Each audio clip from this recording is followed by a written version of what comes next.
Friends, आज हम बात कर रहे हैं टाटा पावर की। आज बाजार में बहुत ही जबरदस्त तेजी थी, निफ्टी एनर्जी में भी तेजी थी, उसके बावजूद भी टाटा पावर के स्टॉक में गिरावट हुई। तो ये गिरावट क्यों हुई? भले ही मामूली सी गिरावट थी, लेकिन गिरावट तो थी। तो इसके पीछे बहुत बड़ी वजह है जिसको इस वीडियो के माध्यम से डिस्कस करेंगे। क्या आने वाले समय में टाटा पावर में बड़ी गिरावट होने वाली है या फिर यहाँ से खरीदारी का मौका बन रहा है? तो यहाँ पे आप देखोगे तो दोनों तरफ के नजरिए आ रहे हैं सामने। एक तरफ तो ये नजरिया कह रहा है कि यहाँ पे बड़ी गिरावट की संभावना बन रही है, जो लगातार कहा भी जा रहा है, लेकिन दूसरी तरफ अगर टाटा पावर के बिजनेस मॉडल को देखें तो ये बात समझ में आती है कि ये आने वाले समय में स्टॉक बहुत ऊपर तक जा सकता है। तो सच में क्या होने वाला है, इस वीडियो के माध्यम से उन सारी बातों को डिस्कस करने की कोशिश करेंगे और यहाँ पे क्या इसके माइनस पॉइंट है और क्या प्लस पॉइंट है उसको जानेंगे, जिससे ये समझ में आएगा कि वाकई में क्या टाटा पावर आने वाले समय का बड़ा मल्टीबैगर है या फिर हमारे इन्वेस्टमेंट को ये स्टॉक डुबाने वाला है। इन सारी बातों को जानेंगे इस वीडियो के माध्यम से। सबसे बड़ी बात यह है, क्या आने वाले समय में पावर सेक्टर में तेजी आने वाली है? क्या यही मौका जब पावर सेक्टर के स्टॉक को पिक कर ले? और अगर इस समय पावर सेक्टर में निवेश करना हो तो क्या टाटा पावर उस परिपाटी पे खरा उतरता है? तो इन सारी बातों को जानेंगे इस वीडियो के माध्यम से और आगे बाजार की क्या संभावना बनती है। लेकिन फ्रेंड, उससे पहले अगर आप पहली बार हमारे चैनल पे आए तो चैनल को सब्सक्राइब कर दीजिए, एक बेल आइकन दबा दीजिए ताकि जब भी नया वीडियो बने पहला नोटिफिकेशन आपको मिले। वीडियो पसंद आए तो लाइक शेयर जरूर कीजिए। चलो फ्रेंड्स, वीडियो स्टार्ट करते हैं। मैं हूं आपका दोस्त SB दवे और हमारे अपने चैनल ऑनलाइन कमाई में आपका बहुत बहुत स्वागत है। सबसे पहले आज के कारोबार को डिस्कस कर लेते हैं। स्टॉक ओपन हुआ 209 पर, लो बना 207 का और हाई है 211 का। अंत में जो क्लोजिंग है वो 207 की तरफ है, यानी नीचे की तरफ ही क्लोजिंग है, जो बाजार के लिए और स्टॉक के लिए चिंताजनक बात है। यहाँ पे अगर आप देखोगे तो इसकी क्लोजिंग वही है जो फ्राइडे की क्लोजिंग थी, खाली नाम मात्र के लिए रेड है, बाकी क्लोजिंग वही है जो फ्राइडे की थी। तो यहाँ पे गिरावट तो नहीं हुई है, लेकिन फिर भी जो तेजी बनी थी वो रुकी नहीं।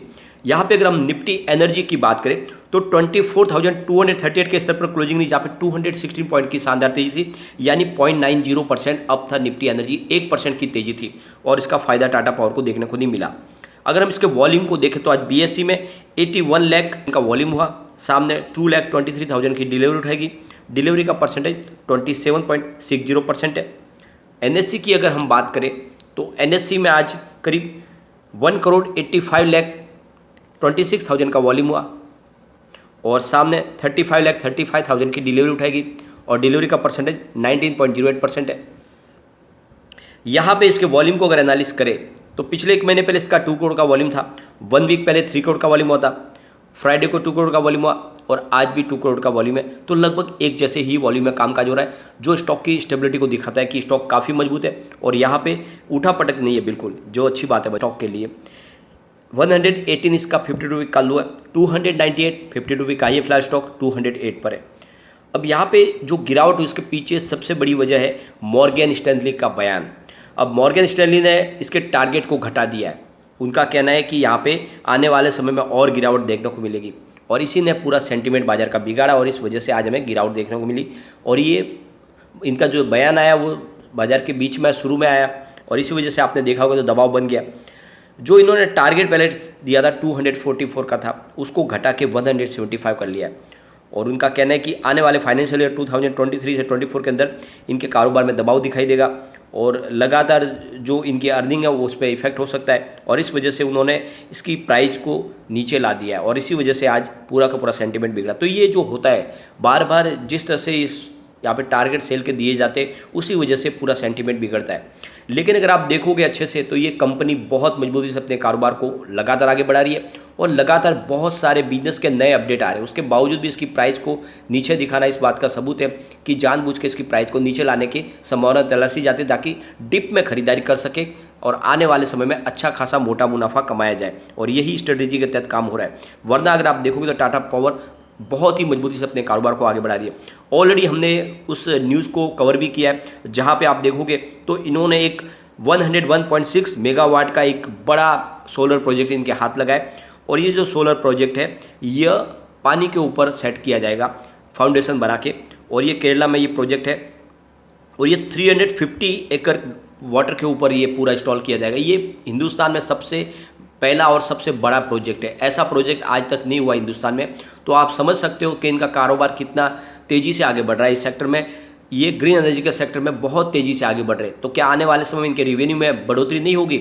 आप देखोगे तो राजस्थान में देखो, गुजरात में देखो, केरला में या तमिलनाडु में लगातार बहुत सारे ये प्रोजेक्ट है जो हाथ में ले रहे हैं और इनकी ऑर्डर बुक बहुत मजबूत है। यहाँ पे देखेंगे तो इनके कारोबार को देखकर बहुत सारी फॉरेन इन्वेस्टर फंड है वो इनमें इन्वेस्टमेंट करने को तैयार है। तो आप समझ सकते हो कि इनका कारोबार का आइडिया बहुत ही तेज़ी से आगे बढ़ने वाला है।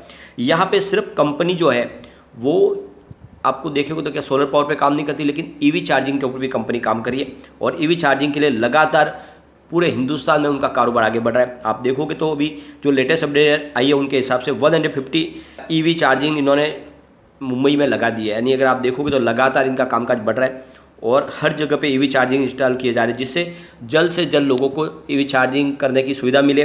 तो पूरे हिंदुस्तान में ये ईवी चार्जिंग का जाल बिछाने की इनकी शुरुआत हो चुकी है और इस वजह से इनका कारोबार में बहुत गति मिलने वाली है। और दूसरी तरफ अगर आप देखोगे तो यहाँ पे जो बड़ा बयान निकल कर आया है कंपनी के रिन्यूएबल एनर्जी सेक्टर के हेड की तरफ से आशीष खन्ना, उनका कहना है कि रिन्यूएबल एनर्जी सेक्टर में हम आने वाले समय में एक बड़ा इन्वेस्टमेंट और लाने वाले हैं। नहीं, बड़ा इन्वेस्टमेंट की हमको ज़रूरत है, वो आने वाला है और बिग इन्वेस्टर यहाँ पे आने को तैयार है और इस वजह से हमारा जो कारोबार और बढ़ेगा। तो जिस तरह से उनके सपने हैं उस हिसाब से बड़े इन्वेस्टर भी इनकी तरफ आ रहे हैं और इस वजह से आने वाले समय उनका कहना है कि जो हमने विजन पेश किया है वो हमारे कारोबार को गति प्रदान करेगा। तो आप समझ सकते हो कि इनका बिजनेस ग्रीन एनर्जी में बहुत तेज़ी से आगे बढ़ने वाला है और इनका पोर्टफोलियो मजबूत है। तो ऐसे में इसकी प्राइस नीचे कैसे जाएगी? तो ये सिर्फ संभावना है, जानबूझ के फैलाई जाती है। तो ऐसे में आपको इसमें ट्रैप में नहीं फंसना है। लेकिन एक बात का तो ध्यान रखें कि अगर बाजार में भयंकर बड़ी गिरावट होती है तब तो स्टॉक जरूर नीचे आएगा, वो सब आते हैं, ऐसे में कोई नहीं रुकेगा। और यहाँ पे एक बार सबसे बड़ी जो चिंताजनक बात यही होती है कि जब स्टॉक गिरने लगता है तो बहुत तेज़ी से गिरता है। जैसे कि हमने देखा था कोविड काल में एकदम धराशायी हो गया था स्टॉक, उस समय 28 के आसपास आ गया था और इसी वजह से थोड़ा सा डर तो रहता है। तो ऐसे में जब भी किसी स्टॉक में आप खरीदारी करते हो तो जितना आपको स्टॉक में खरीदारी करनी है उसका 30% से ऊपर ना करें, क्योंकि जैसे ही गिरावट होती है तो आप निचले लेवल से खरीदारी करके अपने एवरेज को नीचे ला सकते हो और जिस वजह से आपका जो लॉस है वो मिनिमाइज हो सकता है। तो ये जरूरी है कि एक साथ में खरीदारी ना करें। फिर भी टाटा पावर बहुत मजबूत है क्योंकि इन्होंने जो Q4 का रिजल्ट पेश किया वो बहुत ही बेहतरीन था। यहाँ पे अगर इनका रेवेन्यू देखें तो 11.96 थाउजेंड करोड़ निकल कर आया था, जहाँ पे 15.41% की हमें ईयर ऑन ईयर बेसिस पे बढ़त देखने को मिली। नेट इनकम इनकी 503.11 करोड़ रही, जहाँ पे 28.04% की ईयर ऑन ईयर बेसिस पे बढ़त देखने को मिली। नेट प्रॉफिट मार्जिन 4.21% रहा, जहाँ पे 11.08% की ईयर ऑन ईयर बेसिस पे बढ़त देखने को मिली। तो आप देख सकते हो कि बहुत ही शानदार इनका Q4 का रिजल्ट रहा है। यहाँ पे अगर आप देखें तो लोगों का रुझान भी स्टॉक की तरफ बना हुआ है। 69% बाई की कॉल है, 16% सेल की कॉल है और 15% होल्ड की कॉल है। तो लोगों का अच्छा खासा रुझान स्टॉक की तरफ बना हुआ है। 100 में से 84% लोग इसको लेना पसंद करें। एक बार इसके पिवट लेवल को भी चेक कर लेते तो यहाँ से अगर गिरावट होती है तो 204 का पहला सपोर्ट है, ये सपोर्ट टूटा तो 201 तक स्टॉक जाएगा और वहाँ पर भी नहीं रुका तो फिर 199 तक जा सकता है। वैसे ये स्टॉक 2 बार 199 के तक जाके आया, यानी 200 के लेवल को तोड़ा है, फिर भी ऊपर की तरफ आ रहा है। इसका मतलब है कि 200 के आसपास मजबूत सपोर्ट इसको मिल रहा है। ऊपर की तरफ अगर मूव करेगा तो फिर आप देखोगे 209 का पहला रेजिस्टेंस है, इसको पार कर लिया तो 211 तक स्टॉक जाएगा। तीसरा जो रेजिस्टेंस निकल के आ रहा है वो 214 का है। तो यहाँ पे अगर आप देख लो कि बाजार में जैसे ही पॉजिटिव वातावरण बनेगा और तेजी बननी शुरू होगी तो स्टॉक बहुत तेजी से बढ़ेगा।